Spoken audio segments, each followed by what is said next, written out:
right, perfect. So thanks again, man. Let me set this phone up somewhere. Yeah? Is the sound okay on your part? Yeah. Yeah, all good. I can hear you well. I can see you well as well. Okay, I just hope I don't get a phone call. Yeah, that interrupts. Yeah, no worries. Thanks for taking the time. I know you didn't have to, but I really appreciate it. Okay, no, yeah, cool, man. And yeah, so just for anyone that's watching that doesn't know who you are, which is pretty much hard to do these days, because I think the Ladbible video that you did has around 5.5 million views right now. Yes, something crazy. You're a bit of a celebrity right now. So Chet Sandhu, British bodybuilder, entrepreneur, author, artist, but a few years ago gained infamy when he got caught smuggling drugs from Karachi to the UK in what is the biggest Class A pharmaceutical. No, to Spain. From Karachi. You were traveling through Spain to the UK, or were you actually trying to sell in Spain? Going to Spain, and then from Spain to the UK, but I didn't get to the UK. Right. I got stopped in Spain. And it was called the biggest Class A pharmaceutical drug seizure in the history of Spain to this date. Yeah. Yes. Which is a bit crazy. Yeah. I just want to hear from your in your words how that kind of went about. How old were you when this happened? How old was I? When I started the operation off, I was about 20, 25, 26. That's how old I am right now, and I can't imagine how that you're. And how did it start off? I mean, you didn't go from zero to international drug smuggler overnight, did you? It probably started off a bit smaller than that. Well, yes. Small time first. Just used to sell locally to local people. I just used to go abroad, local countries in Europe, bring back stuff, buy off people here, double my markup sort of thing. But the markup that I wanted, which was massive, which I was achieving by bringing it in myself. For like example, 1,000 tablets of Valium, street value here is £1,000, but I was paying £9. Wow. And yeah. So you spotted that Karachi had the cheapest stuff that you could buy, and then you could just flip it in the UK for cheaper, for a huge margin. Yes. How did you come about this business idea? Like you come from a Sikh background in the UK, pretty traditional from what I've understood. And how do you go about getting this idea in the first place? The idea was I was selling, yeah, but I wanted to take it to the highest level. And Karachi was the place to buy from. The Taliban, the Al-Qaeda were active there. I'm Sikh. I was told not to go because there's a possibility I could get kidnapped, held ransom, because I'm going there to buy drugs in the first place. You know, I'm not like a tourist, as it were. So it said that you run all these risks. But at that time, I just wanted to achieve it. I wanted to do it, and I wanted to take it to the highest level. I'm just trying to think from my perspective, because I'm turning 25 this year, right? And I'm just thinking I would be so scared when, like, of course, I mean, maybe the money was the big motivator here, but were you not afraid? Did you not fully understand what could happen? Because right now you tell me this could have happened, that could have happened. But as a 25-year-old, were you not afraid at all? No. Then I just had my mindset was just to achieve it and just to make money. And that's what I wanted to do, you know. I just had it in my head that, okay, this is what I want. And then I went for it. Right, so you're in Karachi and you started taking a bunch of guys with you, right? These mules to help you move more produce? Yes, to help carry the cases over here. Right, and then, so when you went through airport security and things, like even when normally people travel these days, they have to be careful about knives and spoons and that kind of thing. How did you get away with moving, and what was it, 250,000 pills and 60 million? 250,000 tablets, yeah. And ampules, steroids as well. I just did that because I paid off the security at Karachi airport. The chief of police I had in my pocket and the chief narcotics officer, he knew what I was doing. But the first time round, I just bought airport security off with there were men's magazines. These porno mags. Yeah, porno mags. Yeah, because you couldn't get these in Karachi, you know. Yeah. They're not allowed, and we had a few of these. So we said, yeah, these, and they were like, yeah, and so they let us through. Both ends of the X-rays, we just paid them off that way, and then the second time round, they started to want money, right. And then after that, the third time round. The chief narcotics officer got wind of what I was doing, and then he approached me and he said, listen, all you got to do is just pay me £100 a case and you can take what you want through. So everything was paid off and you kind of had like clear pass. How many trips did you do before you got caught at the end? Did I do? I don't really want to say it because I don't want to drop myself in it with the amount of money I did. But I did a few, man. It was double figures. Double figures. Okay, let's leave it at that. Between a 10 and 100. Let's leave it at that. Yeah, possibility, but it wasn't 100. All right. And so where did things go wrong? So you're on top of the world. You're 25, 26. You're on top of the world doing these trips, making a lot of money. And then how did this finally go wrong? How did this go wrong? I was doing it. I was about 27, 28, approaching, and it went wrong. Maybe because I told too many people. People knew about my operation. Interpol were tracking my flights. They knew what I was doing. Every time I was flying, they knew. And they were sort of had it all in plan for when I landed at Alicante airport. When I landed there, it was all in place. So that's, I don't know how they got information. They were told the information, obviously, by certain people. But the information of my flights, they knew anyway. So they're probably thinking it's a bit strange. He's going to Karachi all these times, you know? Right. But you had an alibi. You told them that you were Pakistani, right? You were Jet Khan for a time. Jet. Yes. Chet Sandhu to Jet Khan. Pretty Jet interesting. Khan, yeah. and they bought it for a while, and then so they busted you at the airport. They took pictures, put it on the newspapers and everything, and then they put you in Spanish prison. Apparently the worst prison in Europe. That's what I've heard. Yeah.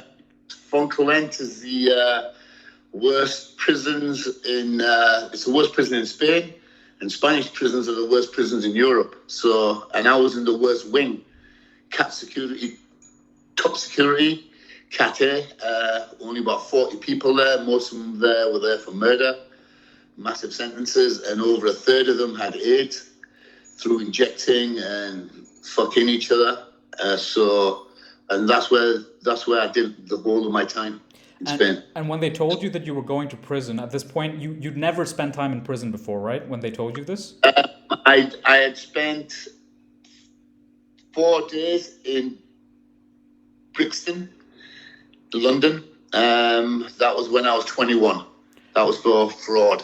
But never a Supermax Cat A serious lockup? Not like this. So what were you thinking at the time? Were you like, I can handle it? Or were you, I would be breaking down. I couldn't even imagine what, you know?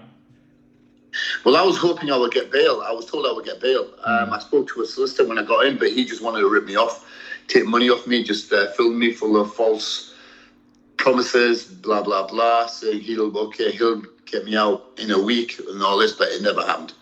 So really, I was like hanging on to hope that, okay, I'm only here for like a little while I can handle, and that went on.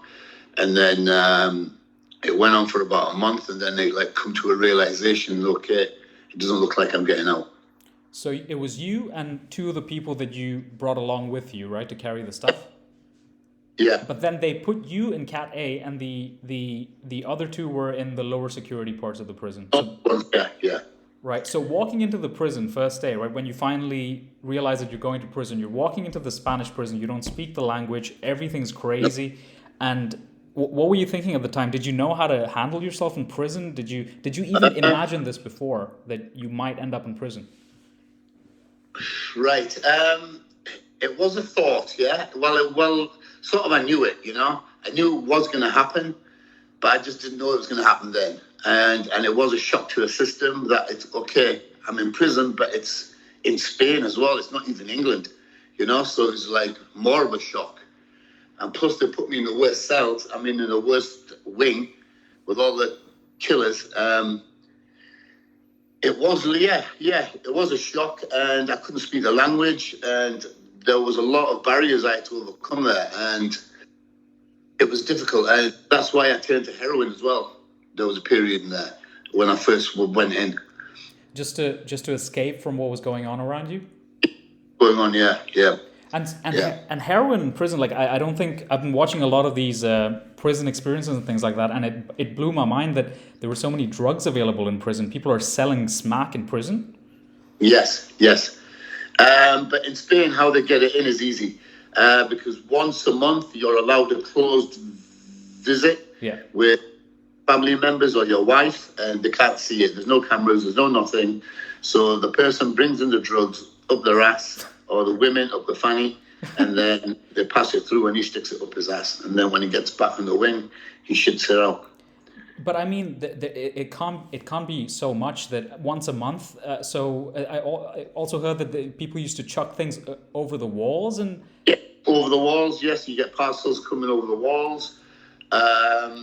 The prison officers are probably bringing them in as well. Right. But these people are getting visits once a month, but they're all having them, and they're all bringing in large amounts of drugs. Drugs, what they sell, what they move, what they personally take, and the other people buy. But there were periods where it did go dry.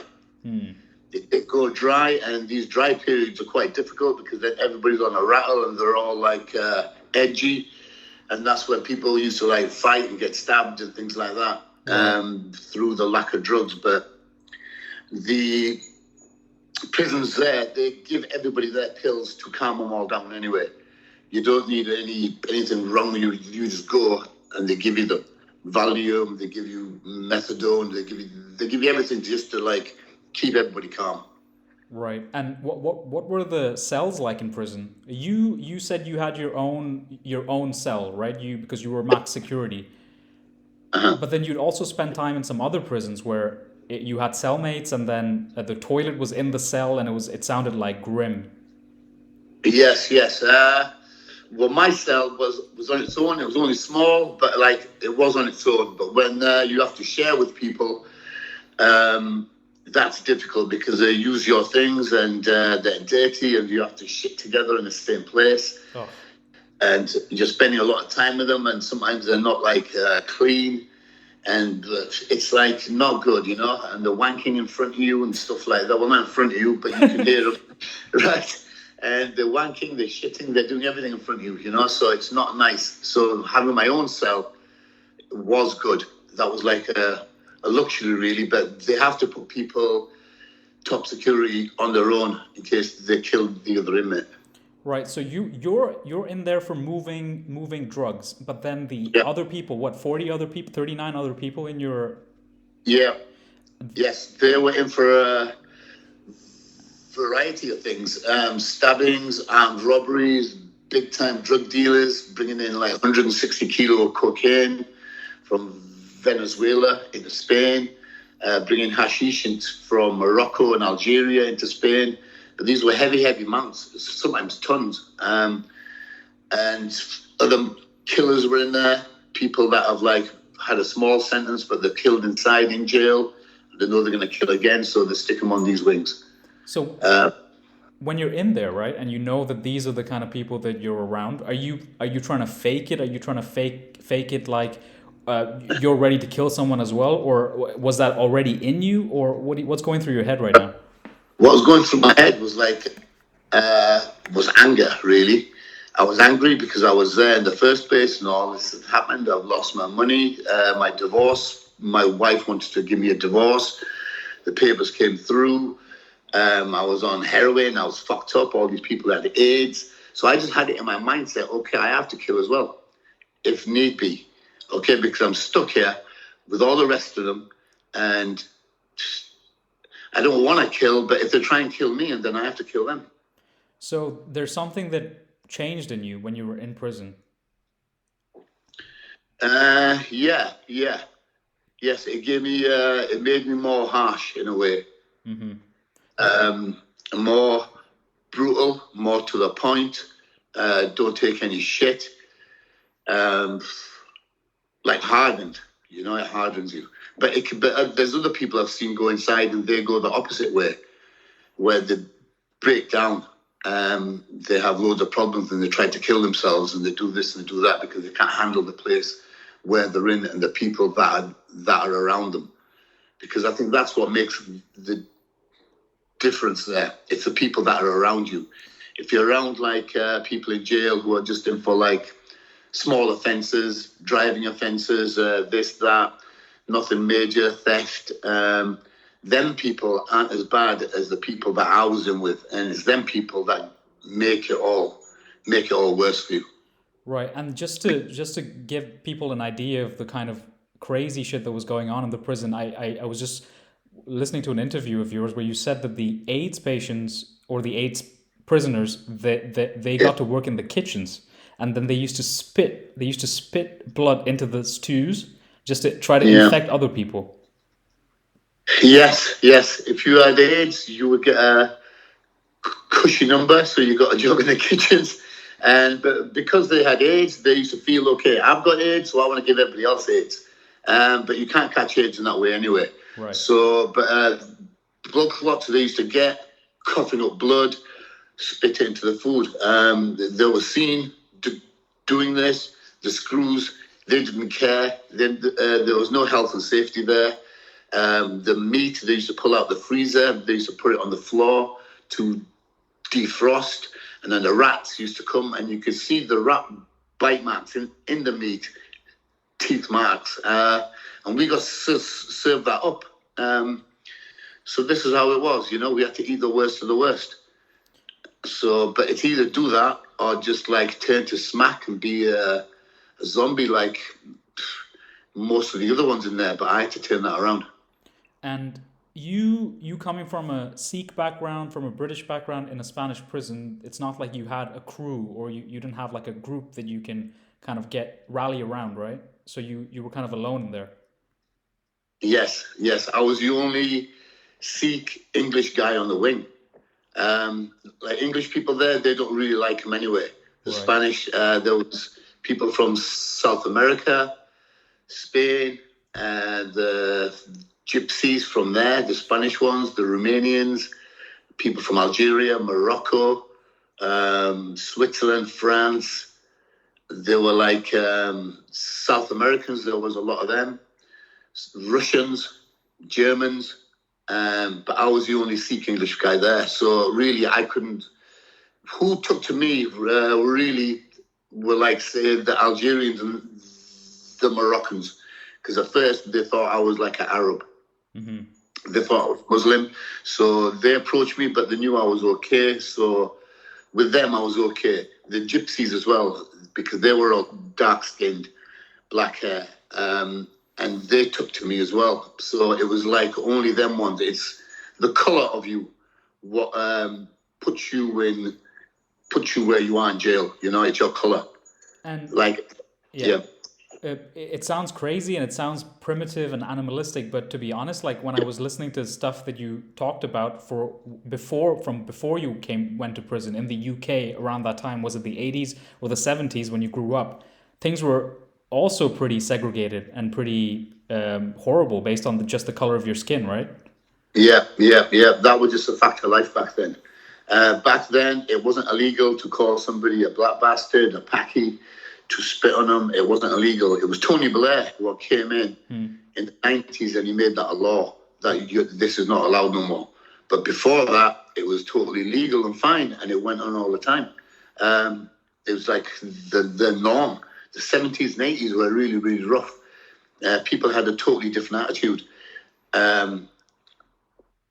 The Tories once, for the 1969 Conservative Party, they said, what was the slogan? And they won.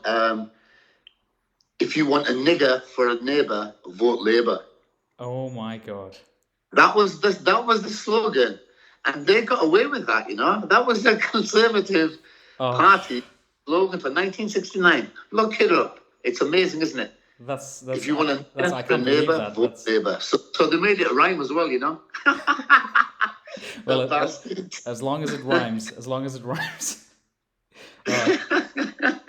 So this is what we had to deal with. You know, it was normal. It was normal. Racism was normal, and then jail. It's there again. You know, it's always in front of you. So when I was trying to understand what got you to where you are right now and what got you through all these things that you went through, I thought initially my first reaction was money, right? You wanted money, you wanted to get rich, but then I hear you saying things like, especially nowadays since you got out of prison, things that you help people, you help orphanages, you talk for free. Even doing this call right now, you didn't have to, you just decided you would for free. And things like that. So I don't think money is the driving force that fuels you. So where does this come from? Is it power? Is it what was driving you when you were young to do these things? Right. Maybe it was the power and the fame and this and that.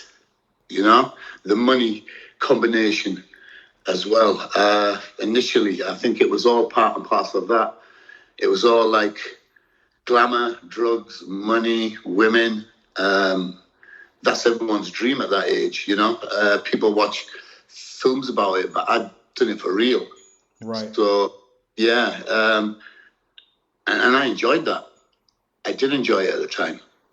And you came from sort of a very conservative background, right? That you weren't allowed to do things, you weren't allowed out of the house, you had to work at the shop till 10 p.m. and things like that. So does that kind of breed a rebellious kind of spirit in you? Yes, it did, yeah.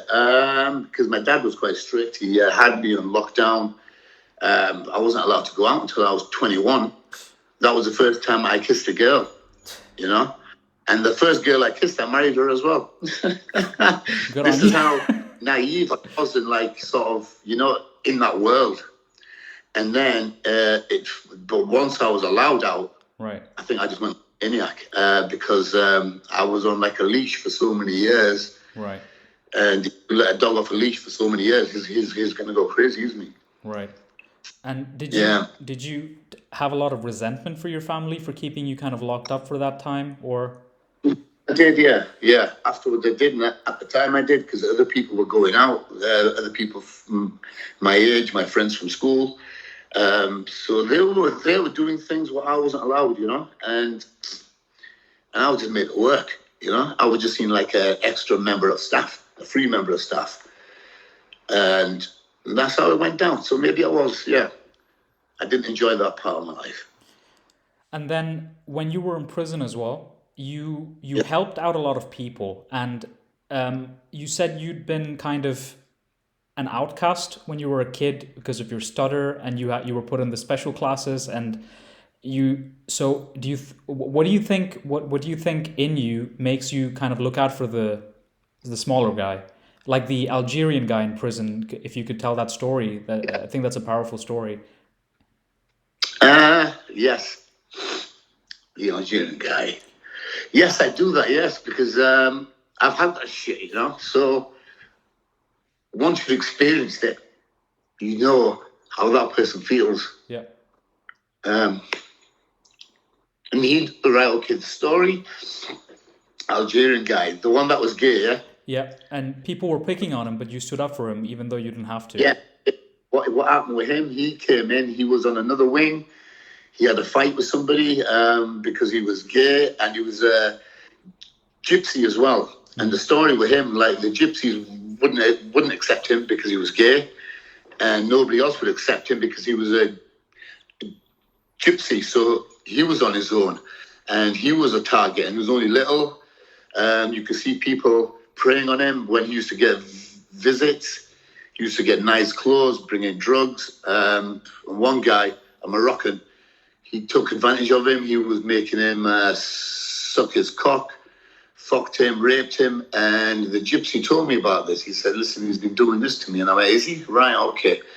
And then he went on the gypsy was on a visit, a closed visit, and he came back with a nice tracksuit, trainers, and this and that. And the Moroccan just got him and took him straight into the showers, took his clothes off him, his new clothes, put them on himself, put his hand up his ass to get the drugs out, but all he got out was the hashish. The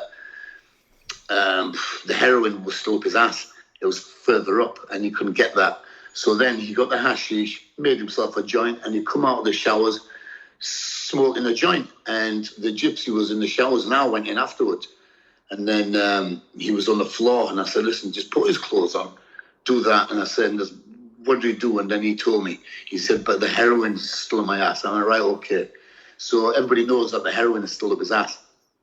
So then I said, right, walk out with me.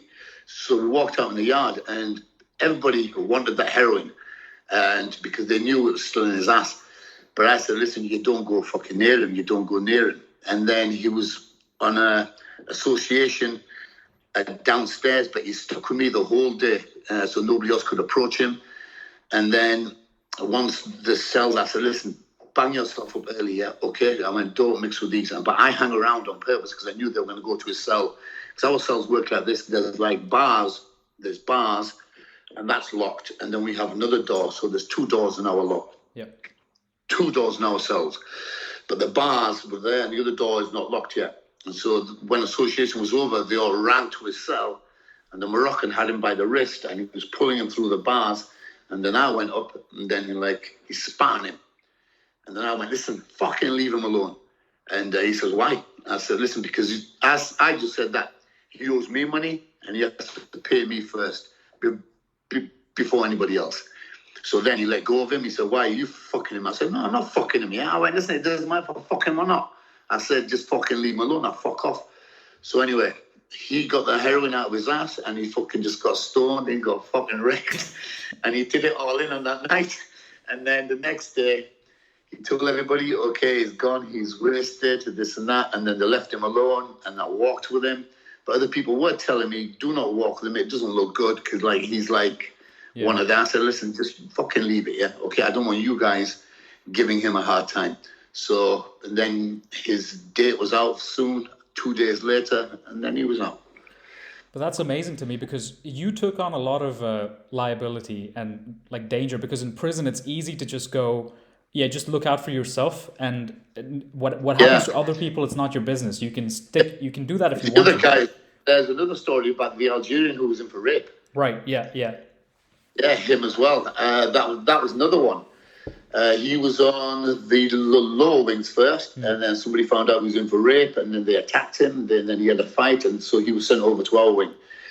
So he was sent over to ours, but how it works in Spain is if you're a Spanish screw, and if you're Spanish and you're in for a sexual offence, they all keep their mouth shut. Right. But anybody else, the schools will tell everybody, okay, he's in for rape, or this or that. And so they told everybody in our wing, and everybody was on his case, the Germans, the Russians, and he was shitting himself. But his English was very good because he was living in Holland. And he came up with me, he said, listen, this is what happened. He said he was with a prostitute. They both got high together, and they wanted more drugs. So the money he paid her for the sex initially, he took it out of a bag, and he bought more drugs with it, and then they got high again. And then in the morning, she found out all the money had gone, so she cried rape, and he got nicked. So he got nicked, and so this is how it all happened. So that's the story he told me, and I believed him. I said, listen, it's not rape, it's a prostitute that's just crying rape. But everybody else was saying, no, they want to kill him. They're going to kill him, they're going to stab him. Why are you helping him? What if it was your sister? I went, listen, if my sister was a fucking prostitute, yeah? I went, fuck her. I said, I can't give a fuck. And they all, but they weren't having it. But I looked after him, and it was coming to a point, where they were all on my case. The gypsies were even on my case. And Chet, don't look after him, yeah? He said, look, he's always with you. He never leaves your side. I said, because he knows he's going to get stabbed. I said, if it happens when you're there, you might get stabbed as well. I went, listen, I went, well, fucking go for it, yeah? If somebody wants to fucking do it, go for it. So then I pulled him up the next day, and we were in the gym. And people even used to stop using the gym because me and him were there. Right. And so I said to him, right, listen, what you do is this, yeah? You go in the outside toilets. I said, I've looked after you long enough. Now you have to do your own work, okay? Because now it's a liability because they all want you. So you're going to have to go in the outside cars over there. Tiles are on it, but they're broken. I went, knock some off the wall, kick them off, bring them back here. So he brought them back to me. 3 pairs of socks. We put them in. We got the tiles. We broke them up into about small pieces. They were all sharp edges in his sock, yeah? And I said, right, the German's outside now, yeah? Because he was a head German. And he was the one leading all the things against him. I said, you're going to have to go fuck him up. I said, so this is what you do. I went, he sat outside in the yard and I seen him, yeah? I said, you just fucking walk up, yeah? Okay? And just do him with it. So okay? Crack him with the sock filled with tiles. Broken tiles. Right. Sharp edges, you know? Sharp edges were sticking out of the sock. It was like a dangerous tool. Right. It was, so he walked out. He was sat there. He went to the back of him and he hit him twice. Once, bang, bang, boom. The socks were splitting and the tiles were some falling out. And then the other Germans came, but like he still said, come on then, who else wants it? And this Algerian was really small and the Germans were big. And then the screws came out and then they took the Algerian, put him in confinement because he was due in court in 2 days' time. And they were all saying to me earlier, okay, if he's up for rape and this and that, if he gets it, you're going to get it, Chet. I was like, listen, I said, if he's up for fucking rape and he gets guilty, I said, when he comes back the wing, I said, I'll stab him, okay? Just to fucking prove it, right? Right. So anyway, he went to court. The prostitute turned up in court and she spoke the truth. She said, no, that's what happened. And then he walked free. That's amazing. And so, just for context, the Germans were plotting to have him taken out before the hearing, right? Leading up to the... Yes. So he had to do something. I mean, and you because the Algerian kid was thinking, I'm going to do it, you know? He was thinking, Chet will do it. But I said, no, listen, it's come to a point now where you've got to do it, okay? Right. You've got to make the move. You've got to be the man. He was scared to do it, but he knew he had to do it. It's either that or die. You know, as crazy as it sounds, the lessons that you learn and that you kind of pass down in prison, it's kind of like things that you learn in life that a father would maybe teach his kid. And obviously out of context, maybe not that extreme, but you kind of taught him that he has to handle his business. You know what I mean? Yeah, yes. Well, yes. And then he did. And then it worked out well for him. And yes. Yeah, it's crazy. But then when the news came out that he was innocent, then you didn't have any more heat on you because you were protecting him. No, yes. Everybody just kept their mouth shut. People just gave me a nod afterwards, you know, just to say, okay, you were in the right all the time. But nobody actually said, oh, nice work, you know, that you took care of. No. None of that, because they all wanted to kill him anyway. So they didn't want to look, oh, we got it wrong, you know. Right. So it was a case of that. They were trying to just save face. But after that, they gave me respect, yes, but never said anything. And in prison, you say that the rapists get targeted and I guess the child molesters and things like that. So there is a sort of moral system in prison, or because you'd think that it's the worst of the worst, but there is still crimes that are worse than others. Yes, of course. For example, there was this guy that come in. He was a bear from Rhodesia. He just walked onto the wing. He just walked on. It was after siesta, and he was there, and he was the only black guy on the wing, and nobody else spoke to him. But I went over and I gave him a cigarette because, you know, just being nice to him because nobody else was speaking to him. So I gave him a cigarette. And then one of the gypsies came up to me and said, no, human, listen, he's this is his second time inside. First time he was in for rape. He raped a child. He went the second time he's raped a 7-year-old and then ate her afterwards. So he ate this girl afterwards, and this is now he was doing life. But what happens with him, he just gets passed to prison, and they tell everybody in the new prison what he's done. And then when he was on our wing, he got fucked up there. As soon as we went in for food, the screws knew all about it, and they just made themselves out of the way, and they just let him take a licking, and then licking for about a minute and a half, and then they come in, and then they take him to another prison, and then that whole cycle just goes on for him again. So what did you do? You were the one that initiated contact with this guy, and then when you found out, did you just stay clear, or? Stayed clear, yes. I stayed clear, yeah, but I did feel sorry for him because I knew what was going to come, you Right, know? right. Like you know, you can still feel sorry for a deranged animal Yeah, before you know it's going to take a beating, you know? So, no. yeah. So, but that happens to him everywhere he goes, you know? So he just gets passed to jail. That same thing's going to happen in the next jail.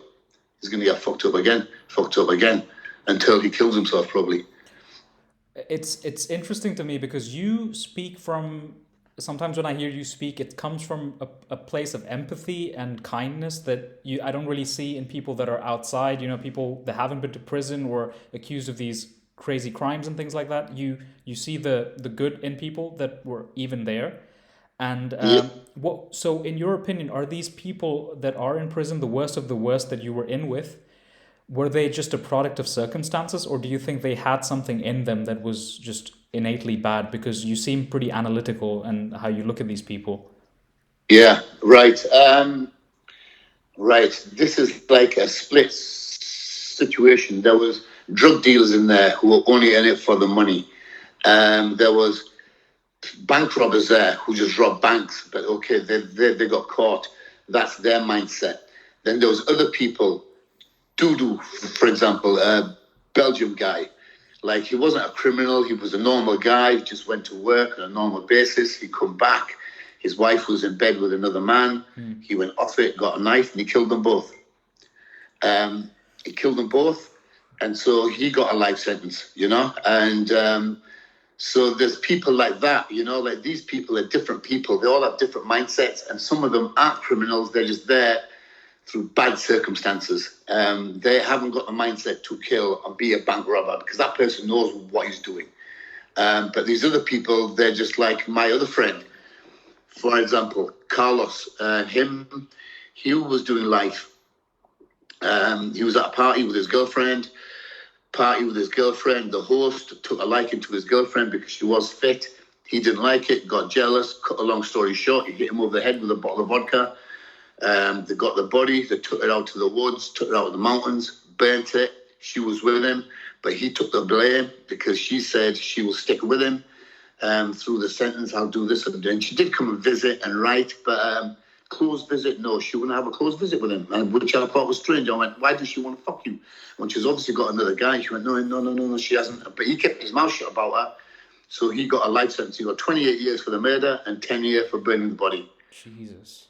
And when you say 28 years, that's, you have to sort of live out the 28 years or you get a reduction. Yeah, it's 2/3 of that. Right. What was your sentence? But they can make you do it all if you don't behave yourself, What was yours when you first got caught in Spain? Right. My sentence didn't come until 2.5 years afterwards. So you had no idea till 2.5 years in? Yeah. But they were saying 10 years. Right. 10 years. You'll get 9 if you sign a deal. They will take a year off just to cut their fucking work out with the court. I said, I'm going to sign a deal for 9. But once I was in there now, 2.5 years, I was already there, so I could speak Spanish good now. Right. And I got the top heads with the bank robbers and said, listen, you need to get a new brief, a new lawyer. This one, he knows the people in the courts. The judges, he pays them off. So what happened, he hooked me up with him, Antonio he was called, and he was excellent. And the deal was I paid him $6,000. $6,000 for the judges and $3,000 to him. So it was $9,000 in total. And he will get me 4.5 years. And I would serve 3. And all the money transfers and everything that happens outside of prison, like you tell someone to transfer this to this person, or how do you handle your finances in prison? My finances, my parents, they paid, because at the end of the day, they're paying a lawyer. Right. They're paying a lawyer in Spain. My finances were controlled by my parents. So what happened to all the money that you made during the trips to Karachi? The trips, can't really say what happened to me, but what I will say, I did party a lot, yeah? Oh my God. I did party a lot. I spent a lot. The police took 100 grand off me. Right. A divorce cost me a lot of money. I left a lot of money to my children. It was one of them, you know. I did invest a little bit of money. Right. And that worked out for me in the end. But it's one of them, you know. It's like that money is easy come, easy go. It's like you don't really know how much is there. You don't even look at the figures. You just like, it's just lumps. It's just that. It's true what they say, right? If the money comes easy, then it goes easy as well, like you said. It goes even faster. That's crazy how that works. If you go to work and earn that £12 an hour or this and that, you know what you've done to get that that full day. Okay, £100 you might have worked, but that's £100 that you've worked for on a full day. Right. But this money, it's just like it's nothing. It's just extra. It's just another pile. And you always think you can make more because it was so easy the last time. I'm just going to keep doing this. And so your parents, when they first heard about this, you called and let them know when you initially went to prison, and then how often did you contact them? How did they handle the situation? Yeah, it wasn't. It wasn't easy, especially for my mum. I don't know. It's fucked up. Did she? Fucked up. When did you speak to your mom? Like after you got or something? Oh, you can use the phone there. Right. There's a phone, but there's a queue system. You know, there's only one phone, and there's 40 people there, so there's always a queue. So you only get the chance to make one call. And I tried to not use the phone, you know. I just was one of them. Okay, I'm here now, and I'm dealing with it. Okay, I don't want to be like calling home and this and that. I think I used to phone home about once a week. But it wasn't like they said goodbye to you or kind of like left you alone. She still stuck by you, and she was. Yes. Did everything for me. Handled my affairs here, sorted out my stuff here, what I had going here, which was a few things tidy up, you know, because it's like if you just get taken off the streets and get put inside, there's a lot of your affairs that I still need sorting out, you know, what are ongoing. So all that had to get done. So that was a massive help. And then let's fast forward to you getting out of prison, right? So your sentence got shortened, and then you were out in what, 3 years? 3 years of Spain, yeah. 3 years of Spain. Then you come back to the UK. And what are you thinking of this time? Did you you went through the worst prison in Europe? Are you now confident? Are you scared? Are you promising yourself that you're never going back, or are you thinking nothing can stop me now? I've experienced the worst. Nothing can stop me now. Yeah, I thought if I could deal with that and come out on top, and get my sentence halved, and I come out on top, I come out stronger. My mindset was stronger. I was more vicious as well now, you know. I was more like I was worse, because I would take zero shit. Right. Even if somebody looked at me the wrong way, I would still think I'm inside. Like somebody looks at you the wrong way inside, then you have a problem with them. And so, but I was carrying this forward on the out. And when you have that jail set mode of where I was, and I didn't get no rehabilitation back into society. You don't have that in Spain. They just lock me up and say, right, now go. Boom. They handcuffed me, stuck me on a plane with 2 armed marshals, Gatwick, dropped me off, and went, right, that's it. Now fuck off.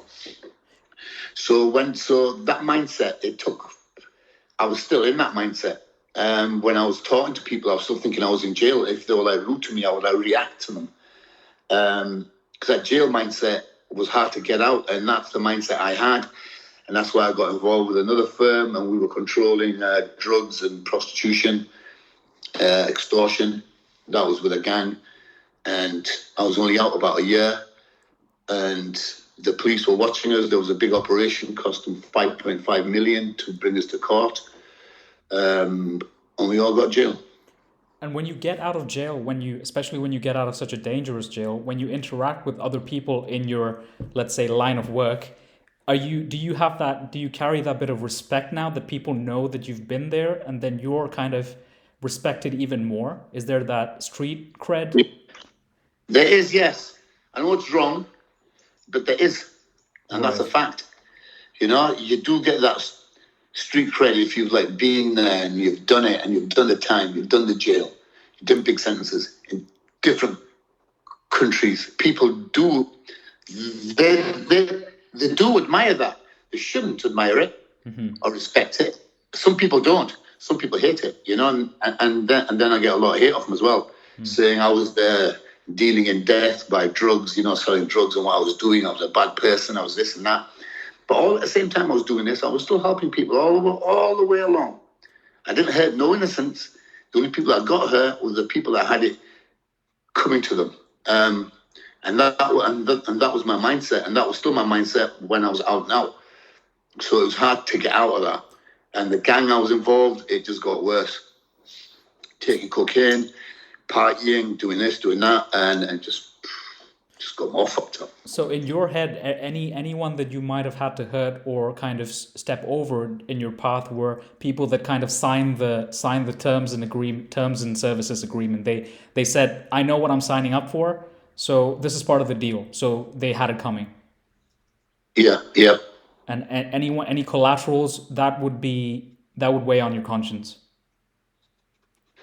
Collateral. Like if you hurt someone that didn't sign up for it, or if it was like an innocent. There was no innocence involved. And you had a problem with that. If you saw someone dealing in crime that affected innocence, that's something that you're against. That you had a problem with that. Yes. This is where like people are ripping people off in fraud, burglaries, stealing from the houses, stealing from innocent people. That is like looked down on in jail as well. You're like a lesser person if that's the level you want to go. How it works in jail is like hierarchy. At the top of the list, I would say, is bank robbers.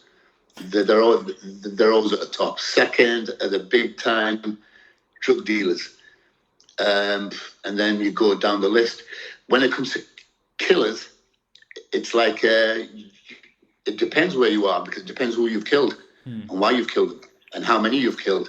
If you're like an assassin, you're up there as well at the top with the bank robbers. But if you've just killed somebody as like a crime of passion, things have gone wrong, things have gone fucked up, and someone's died, you're not classed very highly for that.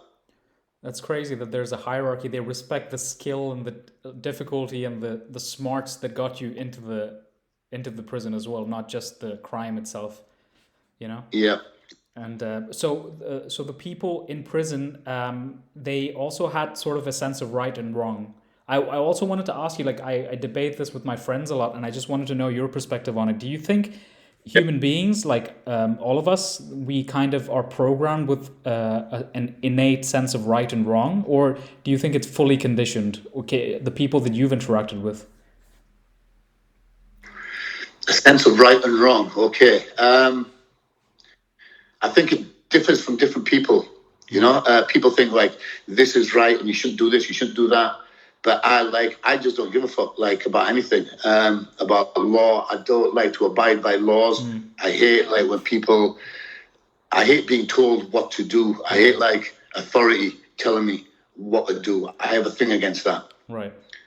I don't know if maybe that's come from being a child, because I was always like, that's why I got the shit on me. Yeah, but now I just have a thing against authority.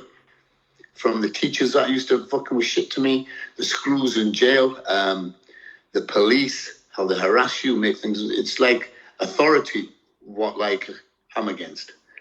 Yeah, I get you. And I've taken so much of your time up already, but I just wanted to ask you this at the end. Okay.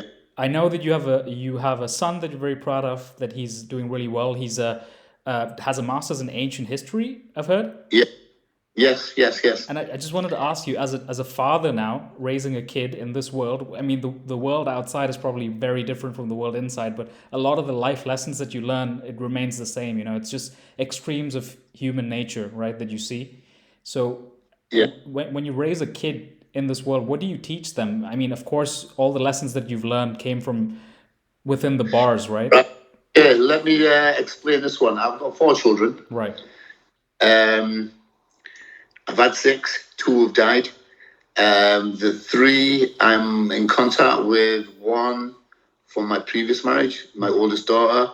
I'm in contact with Zayn. But when I went to jail, they were all aged from 1 to 6. And when I was in jail, I was only out for a year, like I told you. So there was a period of like 8 years where I didn't have this. So really, I didn't bring them up, you know. They don't like the person I am. None of them do. Resentment, yes, because I fucked her all up because I wasn't there for them. All that. But I did give them money. I did pay. I did send money even when I never got a letter back off them for years and years. I still send money for the birthday, Easter, Christmas time. But my ex-wife, apparently, where she used to open up all the letters and take all the money out and the card out, you know, and say, your dad doesn't say anything. So they grew up thinking you never kept in touch. So my children are thinking, my dad, not only has he gone to jail, but he doesn't even give a fuck about us. He doesn't even write to us.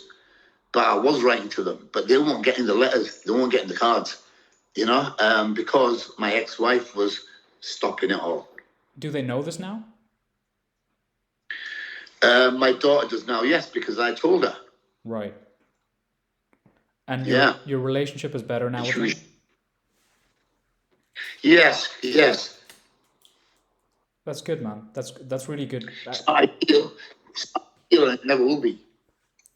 But were you thinking about them when you were doing time in prison? Yes. And you never got to speak to them on the phone? No. So what were you thinking at the time? You're going to get out after, you didn't know how long, maybe 10 years, and they're going to be 16, 17, and... Yeah, I was expecting, I wasn't expecting anything. I wasn't expecting him to even speak to me, so That was my expectations, yeah. But your youngest son, he was born later. I had a girlfriend there when I went to Spain, and I just told her, right, listen, just go, just do your own thing. I said, because I don't want to be like these other guys in jail when they're phoning the wives or the girlfriends every day, or where were you last night, or what were you doing this? I said, I don't want that headache on top of the fucking headache I've already got in here. I said, if I don't have a woman, and then I just concentrate on myself. And so I didn't concentrate. So that's what I concentrated on. And your youngest son, were you around when he grew up? My youngest son, yes, on visits. I used to see him. He used to stay at mine from being right when I got out. Yeah, he was about 9 then, and he used to come and stay. You know, I used to stay with him a little bit, but he's quiet. You know, he's like a quiet lad. He's very intelligent. He went to private school, got 4 A's in his A levels, A pluses. He was the only one to get that. Then he's got a master's, and now he wants to work in Parliament. That's crazy. Yes. Congratulations to you. Congratulations to him. If my son could be Prime Minister, that'd be even funnier. That'd be even funnier. But what would you teach a kid growing up in these times? You know, like how, because everyone seems to be pretty soft and. Okay. I used to teach him stuff. You know, I used to I give him advice. Yeah, advice on things that have happened. But I don't know whether he takes it in, because he's like, I say, you know, I give him lessons and stuff like that. But children now are different. They have a different mindset to money, how to make money, how to control money, how to spend money. It's not like back in the day. Like back in the day, my mindset was to make money, save it, invest it, put it there. And then that in time will get larger. But now they're just happy to pay rent. Happy to pay rent as soon as they get the money. These gambling apps, this, that, going out, bam, bam, bam. There's like easy come, easy go. Right. You know, this wasn't the mindset what we had back in the day. We were like, right, we have to build a fucking empire here. Right. That's true. That primitive kind of male mindset of being a king, you know, having your own empire and growing your own assets, that's kind of lost nowadays. Yes. That's gone because it's very hard to achieve now. Yeah, and also the whole... It's very hard. This is due to police intelligence, CCTV, people that work with the police, how they control cash now. Right. How they control cash. They want to do it all card. You can't have bank accounts. Transferring money is very difficult. Internationally, there's like a lot of things what have changed from back in the 90s. Right. And now you're an entrepreneur. You have your own business, right? Alpha CBD oil business. Yes. And Yes. right, represent. And you're an author of 2 books. Yes. Has the second one come out? The second book is coming out at the end of the year. This one is from when I was 3 years old.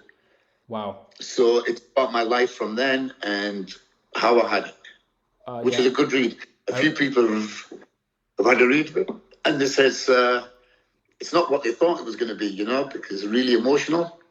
Yeah. It's up and down. Was that the highs and lows. Was that an emotional journey writing that book? Because you wrote it yourself, right? Yeah. Yes. Writing a book, it's blood, sweat, and tears. Because you have to go back through everything. Yeah.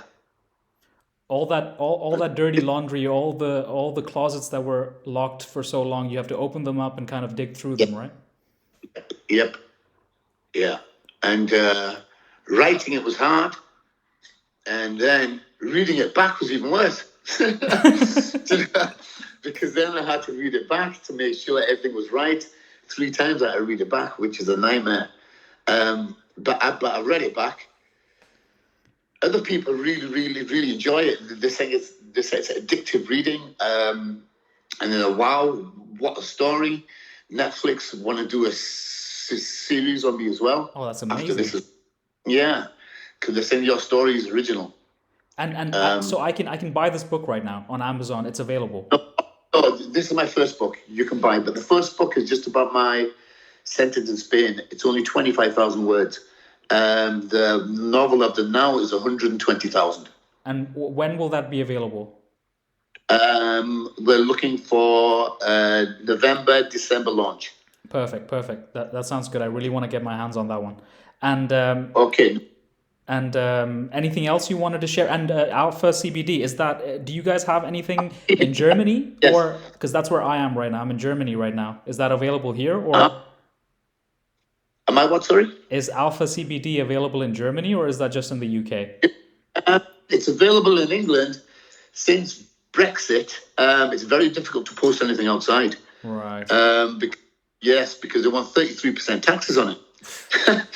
Well, that wasn't there yet. Now, if you post a parcel out, they want 33% tax, so it's pointless. Right.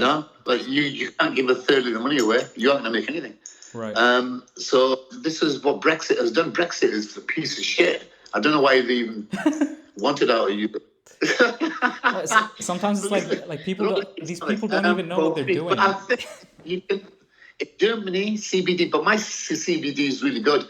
It's helped a lot of people. In England, it flies out. Germany, I don't know. I can attempt to post it, see what happens. just don't post it to me. I don't want any trouble. but I think it's legal there, isn't it? They're talking about they want to legalize cannabis in general, marijuana, everything. Yeah, they want to do it. It is legal. I think so as well. Medicinal, it's legal in some places, but again, it depends on the state. But you're still allowed into Germany, right? You can still travel if you want to. Germany, yes. Because I've heard stories about you traveling and then in like Norway or Sweden, you got caught. Yes, I just get fucked up. Don't want me in the country, beaten up. I just get held for 2 days and they're saying, right, we're not like saying you can't come back to the country, but we're just saying we just don't want your type in Norway because Norway is a peaceful country. Yeah, exactly. Oh, they're fucking unpeaceful. I'm going to kick the fuck up. Tasered as well. And then they had to hold back 2 flights to send me back. They held back 2 flights, so it was a straight walk-on effect. Stavanger to Bergen and Bergen to Heathrow.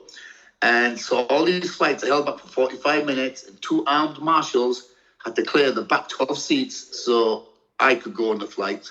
It's a crazy story, that one. amazing, aren't they? The expense that they go to just to send me back. All they have to do was just give me a ticket and say, pay my own ticket. I would have just went. And you weren't even there for trouble, and you had no active cases on you. None of that. Zero. Oh, that's I ridiculous. was there to meet people. There was something about a yacht, a meeting about a yacht, £500,000 yacht, what I was going to attend with a friend of mine, but nothing happened. No, didn't even get there. Well, if you ever safely manage to get to this side of the Atlantic and come to Germany, then I will definitely love to meet you and speak to you in person, man. And thank you. Oh, right. Yes. And Germany's cool. And I don't know if I party the same way you party, because I think that might be a little different experience for me that I'm not used to. I don't know how crazy you go on nights out in Germany, but I'm okay, yeah, but I do have my moments. But man, I just wanted to let you know, before I let you go, I just want to let you know that I listened to a lot of your interviews, and I'm grateful that you took the time with me today.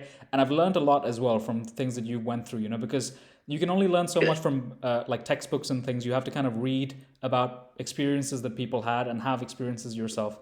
And I don't know for what it's worth, but I'm very proud of what you're doing right now. I'm very happy, legitimately happy to see you succeed. And I want to read your book. And I wish you all the success. Okay, thank you for that. Thank you. Thanks, man. Excellent. Thank you for that. Let me know when this is out, and so I can advertise it, shout it out everywhere, yeah? Perfect. Okay. I'll text you on Facebook. I'll send you the link on Facebook. Nice one. Okay. Right, Thank you as well. See Appreciate ya. it. Okay, bro. Bye. Thank you. Bye-bye-bye.